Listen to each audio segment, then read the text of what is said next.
Need to inspect the technical and descriptive metadata inside an audio file. This workflow is useful when you need to identify codecs, channels, duration, tags, or embedded art.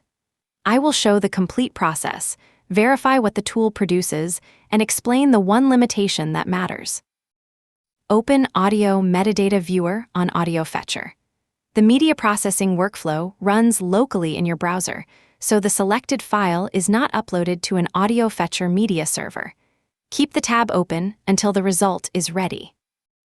Choose a source file. The page confirms the selected item before processing. For tools that accept several inputs, the order shown here is the order used in the result. Choose the file and run the local inspection. Use settings that match the destination rather than selecting the largest number automatically. Then start the tool and wait for the local engine to finish. The completed workflow produces a readable report without modifying the source. Download or inspect the result before closing the page. The automated AudioFetcher test suite also opens this output with FFprobe and verifies its expected stream properties. Missing tags are reported as missing rather than guessed. Keep the original until you have listened to or inspected the result. The direct tool link and a written summary are in the description.